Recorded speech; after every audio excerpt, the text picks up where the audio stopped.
Hello there, Sergio Avila, Trend Micro Sales Engineer for the Great Lakes here. In today's quick clip, I'm going to demonstrate three things for you. One is, what does a CRYPJAFF ransomware attack or infection look like on an endpoint? Two, if you are an endpoint security admin, what would Trend Micro's Apex One solution bring to the table for you from a visibility standpoint when you're leveraging technologies such as EDR?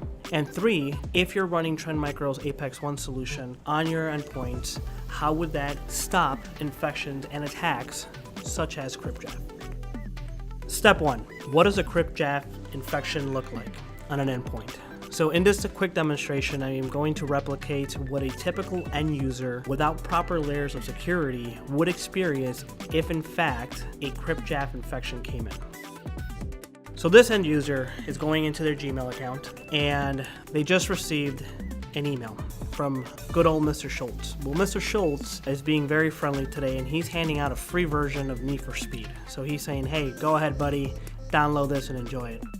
So, being the advocate that this end user is, they're going to go ahead and download the actual file, thinking that they just got themselves a free video game. Now, being a huge fan of Need for Speed, we all know that the latest game comes with an awesome car named Virus. So we're going to go ahead and enter in Virus as the secret password to go ahead and run this executable, as you can see. Now, upon running this executable, we come into this can't open file page. So regardless whether we do anything at this point or not, the execution has already taken place.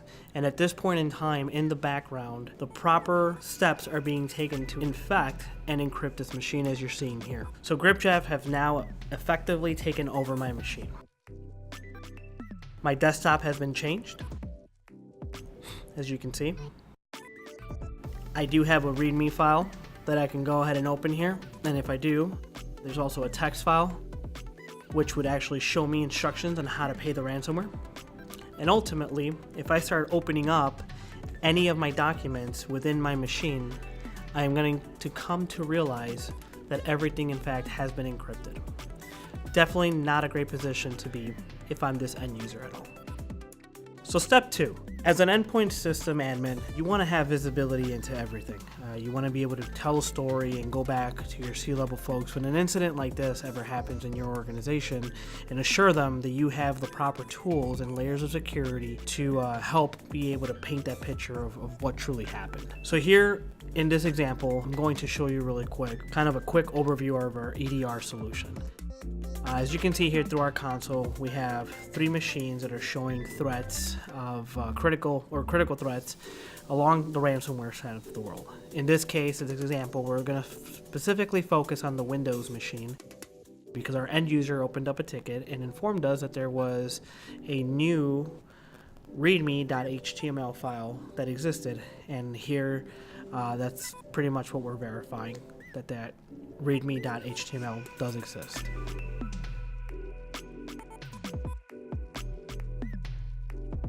So now that we know that that's exactly what we're going to focus on, let's go ahead and run a preliminary investigation. We're going to do it by the file name, readme.html, and we're going to go ahead and assess. By running this assessment, we're able to see how many machines in the organization or where this readme.html resides. Again, in this specific example, we are going to focus on the Windows machine.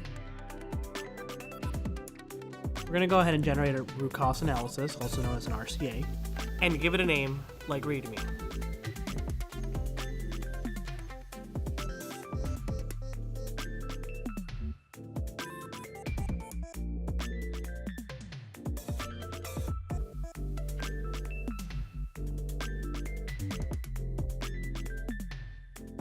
Now that our RCA has been generated, let's go ahead and investigate what that report is actually going to show us here. As you can see here, there's a lot of activity going on, a lot of unwanted connections, movement, a lot of information to go through. However, what we really want to start focusing on to be able to tell the story is usually kind of focus on the top 3-4 categories. In this case, we're going to focus specifically on the first observed object, which is that .exe that we initially launched in that lab in step 1. As you can see here, this is where it starts giving us a little bit of a better picture of what's going on. In this case, I'm able to see that this came in through my downloads seed folder section. And if I want to go ahead and run a preliminary investigation on this, I can go ahead and do so based on the hash file itself, or the SHA-1.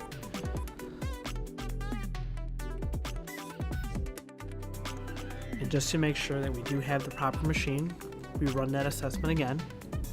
We see that Windows machine. So let's go ahead and select it, and from there, generate a new RCA. Let's give it a name as File.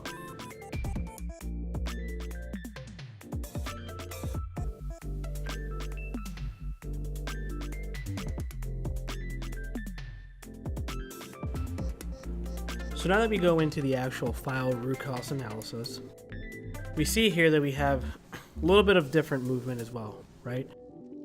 Our first observed object here is this svchost.exe. And if I try to do a little more investigation on this particular .exe, I can see that I can actually hover over our related objects option and see some different access levels that have been granted. We can always try to do the drop down just to see if there was any movement, things of that sort. In this particular scenario, we're going to go over to the other exe, which is the PITU PI 20. And in this case, you do see from that same drop down, there is quite a bit of movement as well. So as you can see here, there's a lot of level of details depending on what you're running, whether it's preliminary investigations, whether it's going to be root cause analysis.